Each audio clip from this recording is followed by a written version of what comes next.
Hello everyone, welcome to learning twist. तो यह है क्लास 7th हिस्ट्री का chapter number 1, tracing changes through the 1000 years. ठीक है, तो 1000 सालों में जो बदलाव आए हैं, जो परिवर्तन हुए हैं, उसको ट्रेस करना यानी उसको समझना, उसके बारे में जानकारी लेना। ठीक है, तो ये होता है। ठीक है, तो इसका जो पार्ट 1 है वो चैनल पर जा चुका है, लिंक आपको मिल जाएगा उसका डिस्क्रिप्शन बॉक्स में। तो आज हम इसका पार्ट 2 शुरू करेंगे। चलिए पार्ट 2 शुरू कर लेते हैं। New social and political groups, नए सामाजिक और राजनीतिक ग्रुप्स। ठीक है, तो the study of the 1000 years between 700 and 1750 is a huge challenge to historians, largely because of the scale and variety of developments that occurred over the period. Okay, तो क्या था, जो हिस्टोरियंस थे ना, उनके आगे बहुत सारे चैलेंजेस थे कि 700 से और 1750 के बीच में जितने भी चेंजेस हुए, हज़ारों सालों में जितने भी चेंजेस हुए, तो हिस्टोरियन के लिए बहुत ज़्यादा चुनौतीपूर्ण थे वो। क्योंकि उस समय क्या हुआ था, वैरायटी ऑफ डेवलपमेंट्स हुआ था, मतलब उस समय डेवलपमेंट्स बहुत ज़्यादा हुए, तो इस पीरियड में बहुत ज़्यादा चुनौतीपूर्ण वो उनके लिए रहा था। तो हिस्टोरियंस में बता चुकी हूँ कौन लोग होते हैं, जो इस हिस्ट्री की, जो पास्ट में जो चीज़ें हुई हैं उसकी स्टडी करते हैं और लोगों तक पहुँचाते हैं। At the different moments in this period, और इस समय में क्या हुआ था, डिफरेंट मोमेंट्स में new technologies made their appearance, तो नई नई टेक्नोलॉजीज भी विकसित हुई थी। जैसे कि लाइक द पर्शियन एक लैंग्वेज है ना, तो like the Persian wheel in irrigation. ठीक है, तो पर्शियन उधर जो थी वो लैंग्वेज थी, और यहाँ पर जो है पर्शियन व्हील का निर्माण हुआ था इरीगेशन के लिए, सिंचाई के लिए, है ना। सिंचाई के लिए हल वगैरह चलते थे ना, ये इस टाइप से देखो, तो ये पर्शियन व्हील का निर्माण हुआ था। टेक्निक्स जो है बहुत ज़्यादा विकसित हुई थी। The spinning wheel in weaving, बुनाई के लिए स्पिनिंग व्हील का निर्माण हुआ था। ठीक है, and fire arms in combat, और कॉम्बैट होता है युद्ध, युद्ध के लिए जो बारूदी हथियार होते हैं जिनसे बारूद निकलती है, उनका भी आविष्कार हुआ था। New foods and beverage arrived in the sub continent, potatoes, corn, chillies, T and coffees, और नए नए फूड्स उनका भी जो है, उनका भी उन्नति हुई थी, मतलब वो भी उसमें आए थे, कहते हैं ना ज्ञान में, जैसे कि पोटैटोज हो गया, कॉर्न हो गया, चिलीज, टी और coffee. Remember that all these innovation, याद रहे कि जितने भी इनोवेशन हुए थे, न्यू टेक्नोलॉजीज एंड क्रॉप्स, नई नई तकनीकी और जो फसलें हुई थी, came along with people who brought their ideas other ideas with them as well, तो ये सब लोगों के द्वारा ही आए थे। जैसे लोग एक स्थान से दूसरे स्थान पर जाते हैं ना, तो जैसे कोई किसी का आइडियाज ले आया कि भाई वहाँ पर ऐसा हो रहा है तो हम भी ऐसा करेंगे, तो ये जो जितनी भी चीज़ें हुई थी, चाहे वो तकनीकी में हुई हो, चाहे वो फसलें वगैरह हुई हो, तो ये सब आई बाहर से थी, लोगों के द्वारा ही लाई गई थी। As a result this was a period of economic, political, social and cultural changes, और इसका परिणाम क्या हुआ, इससे देश में बहुत सारे जो समय रहा था, ये इकोनॉमिक, आर्थिक, राजनीतिक, सामाजिक और कल्चरल चेंजेस का रहा था। इसमें बहुत सारे ऐसे चेंजेस हुए थे। You will learn about some of these changes in chapter 5, आप ऐसे ही कुछ सारे जो चेंजेस हैं कुछ, वो चैप्टर 5 में पढ़ेंगे। This was also a period of great mobility, और ये जो पीरियड था ये ग्रेट मोबिलिटी का भी था, मतलब इसमें जो थे लोग इधर से उधर बहुत जा सकते थे, मोबिलिटी चल रही थी। Groups of people travel long distances in search of opportunity, हज़ारों लोगों का जो ग्रुप्स था, मतलब जो लोग ग्रुप्स में थे वो ग्रुप्स में यात्राएं करते थे, खाने की खोज में जा रहे हैं, कोई नए नए अवसर उनको मिलने की खोज में वो ढूंढ रहे हैं, जा रहे हैं एक स्थान से दूसरे स्थान पर वो लोग यात्रा कर रहे हैं। The subcontinent held immense wealth and the possibilities for people to carve a fortune, इस सब कॉन्टिनेंट्स में क्या था, इसीलिए बहुत ज़्यादा पैसा था, है ना, और पॉसिबिलिटीज़ बहुत थी यहाँ पर, जिससे कि उनका भाग्य निखर सके।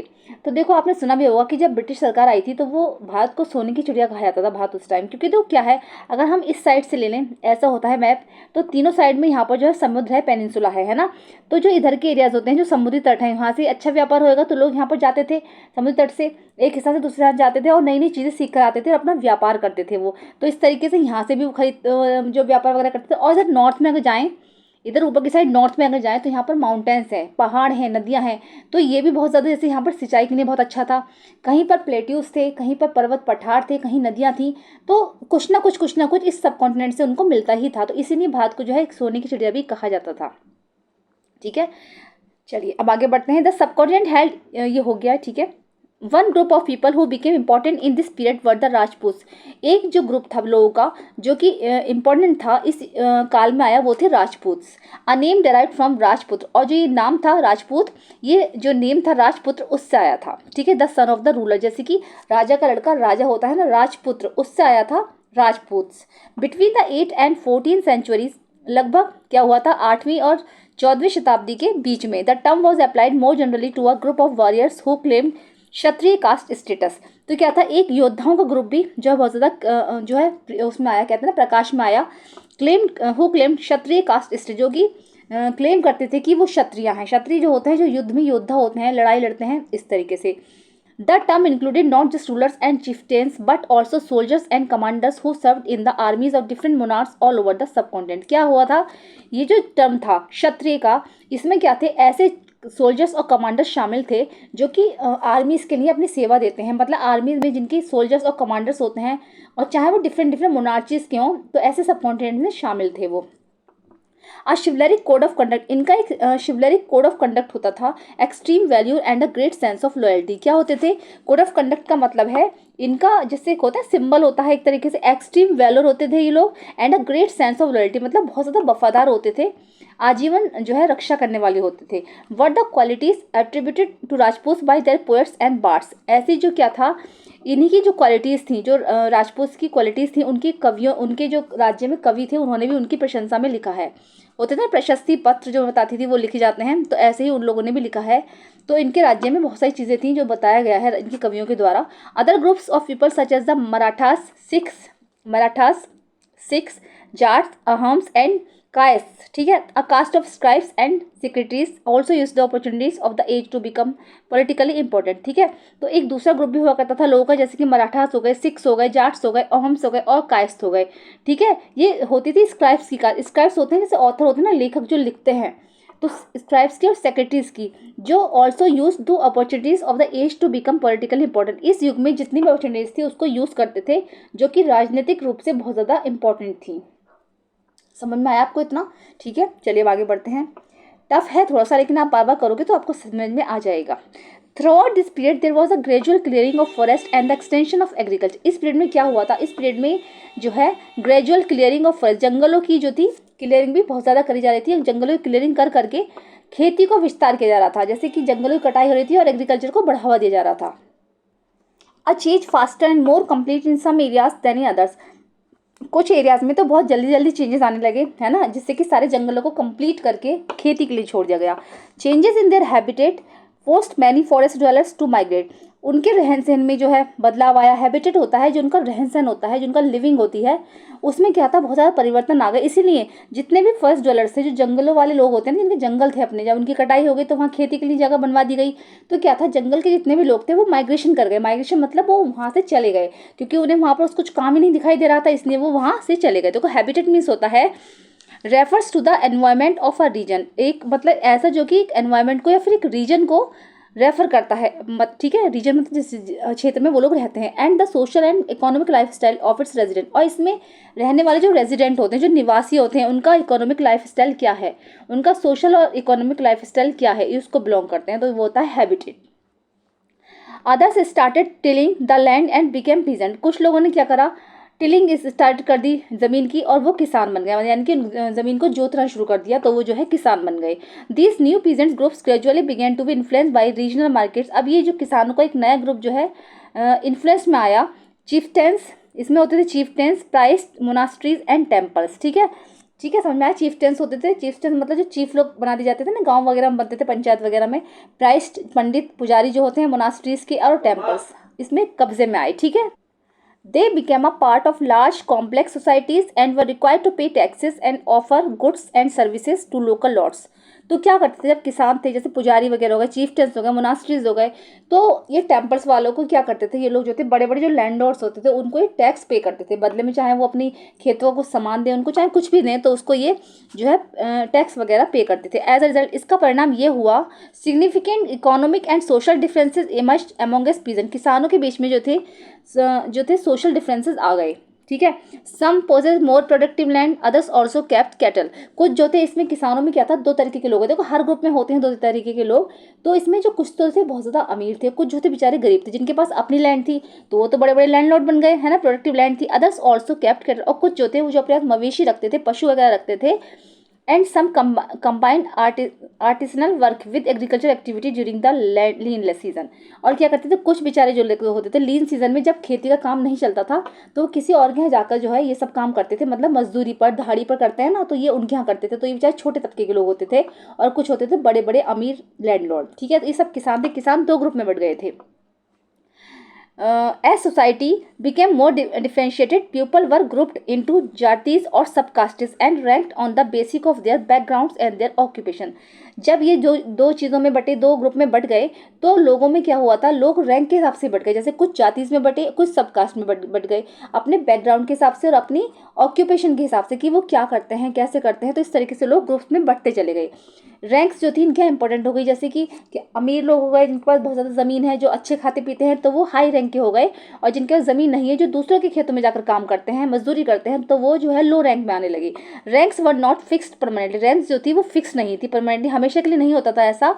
And varied according to the power, जो कि पावर के अकॉर्डिंग वेरी करती थी। Influence and resources control by members of the jati, और ये सब ये होता था जाति के जितने भी मेंबर्स हैं उनके पास क्या रिसोर्सेज हैं, उनके क्या इन्फ्लुएंसेस हैं, उसके हिसाब से कंट्रोल की जाती थी।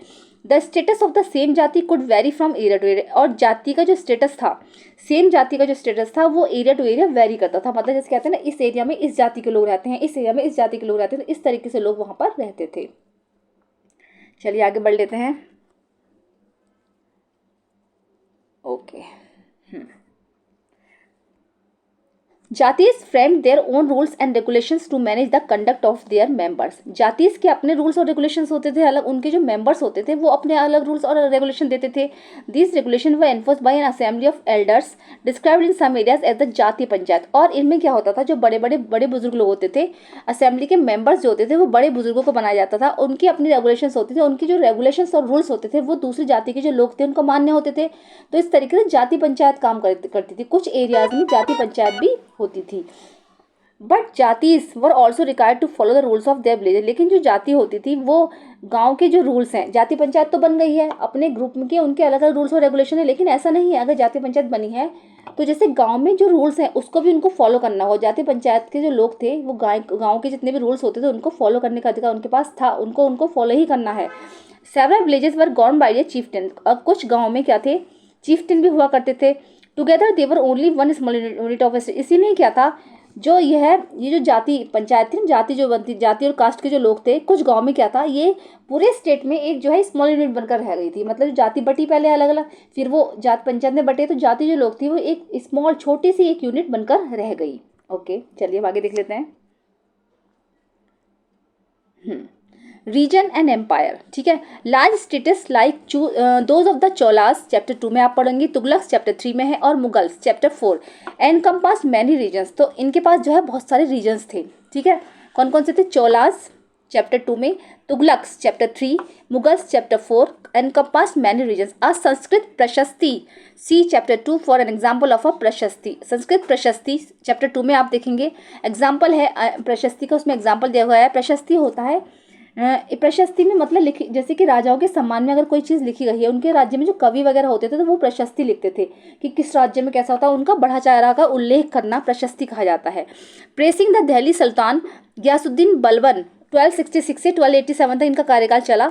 Explain that he was the ruler of a vast empire, उनका कहना था, उनके बारे में एक्सप्लेन किया गया है, दिल्ली के सुल्तान जो थे गयासुद्दीन बलबन कि जो उनका जो कि was the ruler of the vast empire, कि वो बहुत बड़े साम्राज्य के मालिक थे। दैट स्टेज फ्रॉम बंगाल गोडा इन द ईस्ट, जिनका जो कि कहाँ तक फैला हुआ था, उनका जो था बंगाल गोडा था पहले, इसका नाम बंगाल हो गया है। In the east to Ghazni Ghazna, इसका नाम पहले गजना था अब गजनी हो गया है। In Afghanistan in the west and included all of the south India, उनका यह कहना था कि उनका जो राज्य है बहुत बड़े साम्राज्य के मालिक थे, उनका जो साम्राज्य है बंगाल से लेकर साउथ इंडिया तक फैला हुआ है, बंगाल से लेकर अफगानिस्तान तक फैला हुआ है, और साउथ इंडिया भी उनके ही अंडर में आता है। तो देखो मैं दिखाती हूँ आपको, जैसे ये मैप है, ठीक है। तो मान लीजिए जैसे यहाँ से लेकर सारा उनका एरिया है, सारा ये वाला सारा उनका एरिया है, ठीक है, ये सारा एरिया है, और यहाँ से आगे जाकर भी यहाँ पे, तो अफगानिस्तान शायद यहाँ पे कहीं जो प्लेस होगा आगे, इधर अफगानिस्तान का एरिया सारा उनका ही कहलाता था, ठीक है। तो कितना बड़ा राज्य जो है उन्होंने कवर कर रखा था।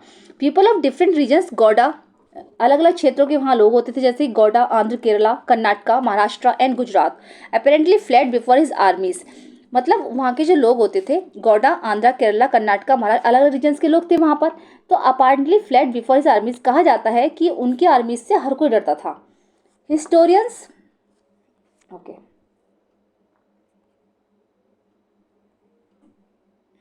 Historians regard these as exaggerated claims of conquest, जो हिस्टोरियंस थे उनको क्लेम करते हैं, उनको बताते हैं कि ऐसा कुछ नहीं था। At the same time they try to understand why rulers kept claiming to have control over different parts of the subcontinent. उनका कहना है कि जो प्रशस्ति होती है उसमें लोगों के बारे में बहुत ज़्यादा बड़ा चढ़ा कर लिखा गया होता है।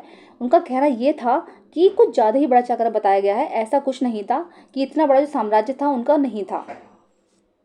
क्योंकि इतने बड़े सबकॉन्टिनेंट में लोग कैसे रह सकते हैं, इतना बड़ा सबकॉन्टिनेंट कैसे हो सकता है, क्योंकि अलग अलग धर्म जाति के लोग रहते हैं, अलग लैंग्वेजेस के लोग थे वहाँ पर, अलग अलग रीजन से आए हुए थे, तो कैसे ये सब जो एक दूसरे के ऊपर शासन कर सकते थे, कैसे यहाँ पर रह सकते थे। तो उनका हिस्टोरियंस का कहना था कि ये सब जो था इतना बड़ा चढ़ा कर बताया गया, इतना नहीं था। ठीक है, चलिए languages and region. In 1318, the poet Amir Khusro noted that there was a different language in every region of this land. 1318 में पोएट अमीर खुसरो ने नोट किया कि हर रीजन की एक अलग लैंग्वेज थी।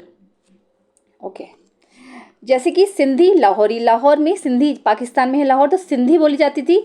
कश्मीरी देव समुद्री इन साउथर्न कर्नाटका, साउथर्न कर्नाटका में देव समुद्री बोली जाती थी। ठीक है, तेलंगाना इन आंध्र प्रदेश, गुजरी इन गुजरात, गुजरात में Gujari, Mawari in Tamil Nadu, Gauri in Bengal, Awadhi in eastern Uttar Pradesh and Hindavi in the area around Delhi. ठीक है, ये सब लैंग्वेज थी, आपको ये सब याद करने की जरूरत नहीं है, बस आप देख लें कितने तरीके के लैंग्वेजेस हैं। ठीक है, तो जैसे अब बहुत सारी लैंग्वेज चेंज हो चुकी हैं, जैसे कि गुजरात में गुजराती बोली जाती है ना। अवधी जो है उत्तर प्रदेश में हिंदी बोली जाती है, अवधी बोली जाती थी पहले। बंगाल में बंगाली बोली जाती है, लेकिन पहले गौरी बोली जाती थी। इस तरीके से बहुत सारी चीज़ें चेंज हुई हैं। Amir Khusrau went on to explain that in contrast to this language, Amir Khusrau जो थे उन्होंने एक्सप्लेन किया है दूसरी तरफ कि इन लैंग्वेजेस को कैसे एक्सप्लेन किया है। There were Sanskrit which did not belong to any region, इसमें सिर्फ एक संस्कृत थी जो किसी भी रीजन से बिलोंग नहीं है। It was an old language and common people do not know it, only the Brahmans do, क्योंकि पुरानी लैंग्वेज थी संस्कृत जो कि आम बोलचाल की भाषा थी वहाँ पर, लेकिन इसको कॉमन पीपल नहीं समझ पाते थे, सिर्फ ब्राह्मण ही इसको समझ पाते थे। ठीक है, चलिए यहाँ तक मैंने करा दिया है। ठीक है, अभी तो लिस्ट वगैरह बनानी है आपको, ये आप खुद कर लेना। चलिए अब आगे बढ़ लेते हैं। By 1700, many regions already possess distinct geographical dimensions and their own languages and cultural characteristics. 1700 में क्या हुआ था, बहुत सारे जो रीजन्स थे है ना, जोग्राफिकल डायमेंशन जिनकी थी उनकी, और जो उनकी लैंग्वेजेस थी, अपनी कल्चर करेक्टरिस्टिक्स थे, वो सब डिस्टिंक्ट हो चुके थे। You will learn more about these in chapter 7, आप इनके बारे में ज़्यादा से ज़्यादा चैप्टर 7 में पढ़ोगे। They were also associated with specific ruling dynasty, ये सब जो है एक स्पेसिफिक रूलिंग डायनेस्टी से बिलोंग करते हैं। There was considerable conflict between these, इन स्टेट्स के बीच में क्या था, लगातार कॉन्फ्लिक्ट होते रहते थे, लगातार लड़ाई झगड़े होते रहते थे। कॉन्फ्लिक्ट मीन होता है लड़ाई झगड़ा। Occasionally dynasties like the Cholas, Khaljis, Tughluqs and Mughals were able to build an empire that was pan regional spanning diverse region. तो क्या था, ओकेजनली जितने भी डायनेस्टीज हैं, जितने भी ये डायनेस्टी मतलब राज्य वगैरह साम्राज्य थे, उसमें जैसे कि चोलास हो गए, खलजीज हो गए, तुगलक्स हो गए और मुगल्स, इन सब ने क्या किया था, सब जो है एक साथ राज्य करते थे। ये सब छोटे छोटे राज्य थे पहले, मान लीजिए इस तरीके से राज्य थे छोटे छोटे। ठीक है, तो बाद में ये सब जो है आइसोलेशन में थे, मतलब बिल्कुल सब अलग अलग थे। बाद में सब एक दूसरे पर राज करके इन सब ने अपना बड़ा से एक पैन रीजनल बना लिया था। ठीक है, इन्होंने सबको मिलाकर एक बड़ा सा पैन रीजनल बना लिया था। Not all these empires were equally stable और सक्सेसफुल, बल्कि क्या था, ये और एम्पायर की तरह स्टेबल और सक्सेसफुल जैसे होते हैं ना राज्य अलग अलग थे, तो उनकी तरह नहीं थे। इन्होंने अपने एक बड़ा सा साम्राज्य, सारे राज्यों को इकट्ठा करके बड़ा सा राज्य बना लिया था, इसको कहते हैं पैन रीजनल। ठीक है, चलिए अब आगे देखते हैं।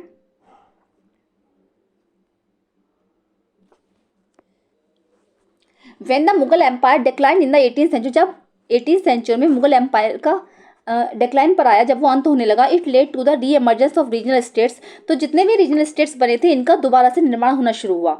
क्योंकि क्या होता है, जैसे सब एक साथ रहने लगते हैं तो कभी ना कभी तो उसमें खटास पड़ेगी, तो उनको लगने लगा था कि हाँ ये हमारे साथ गलत हो रहा है, तो सब ने अपना अलग अलग विस्तार करना शुरू किया। But years of imperial pan regional rule had altered the character of the regions across most of the subcontinent, the regions were left with the legacies of the big and small states that had ruled over them. तो क्या वो समय के साथ साथ जितने भी regions बने थे उसमें जो बड़े और छोटे स्टेट्स थे सब अपने अपने जो है डिवाइड हो गए। This was apparent in the emergence of many distinct and shared tradition in the reliance of governance, the management of the economy, elite cultures and language. इससे क्या हुआ था, जब ये सब बढ़ गए तो सबकी अपनी अलग अलग इकोनॉमी थी, अपने अलग अलग कल्चर्स थे, अपने अलग लैंग्वेजेस थी, तो सब जो है इनके साथ रहना नहीं चाहते थे, सब अलग अलग होकर सब ने अपना अपना एक जो है राज्य बना लिया। Through the 1000 years between 700 and 1750, 700 से लेकर 1750 के बीच में the character of the different regions did not grow in isolation. जितने भी ये डिफरेंट रीजन्स थे ये आइसोलेशन में ग्रो नहीं कर पाए, मतलब सब ये मिलकर इन्होंने क्या करा, अपना परमानेंटली जो छोटे छोटे से थे ना ये तो पहले तो ये सारे पैन रीजन में बन गए। फिर इन्होंने जब इनको सबको लगा कि हाँ ये ऐसा हो रहा है, तो इन्होंने सब अपना एक बड़ा सा अपना एक राज्य बना लिया इन सब ने, जो ये आइसोलेशन में नहीं रह पाए। These regions felt the impact of larger pan regional forces of integration without ever quite losing their distinctiveness. ठीक है, तो ये जो रीजन्स थे इनको फील हो रहा था कि जो लार्जर ये बड़ा सा जो पैन रीजनल बना है, इसकी वजह से जो डिस्टिंक्टनेस आई है ना, तो उसको हमें ख़त्म करना ही होगा। तो ये सारे जो थे बट गए, बट का जो है एक जो है उसमें जो डिवाइड हो गया, इन्होंने अपना जो पूर्ण स्वतंत्र अपना जिनका अधिकार था वो बना लिया। इन्होंने किसी के अंडर में रहकर इन्होंने काम नहीं किया, इन्होंने अपना एक राज्य जो है खुद ही खड़ा कर लिया, जिसमें क्योंकि कहते हैं ना एक जगह सारे लैंग्वेजेस के लोग, इतने कल्चर्स के लोग नहीं रह पाते, सबके अपने अपने व्यूज़ होंगे, सबके अपने अपने विचार होंगे, तो इन्होंने जो है एक अपना बड़ा सा राज्य खुद खड़ा किया। ठीक है, कर लेना इसको, मान लीजिए थोड़ा टफ है लेकिन आप बार बार करोगे अच्छे से समझ में आएगा आपको। चलिए, तो चैप्टर बड़ा ही है, इसको हम नेक्स्ट वीडियो में कवर करेंगे। ये वाली वीडियो कैसी लगी है, पसंद आई तो इसको लाइक करिए, और चैनल में फर्स्ट टाइम विजिट कर रहे हैं तो प्लीज़ सब्सक्राइब करिए, साथ में बेल आइकन भी प्रेस करिए। मिलते हैं नेक्स्ट वीडियो में। Thank you so much.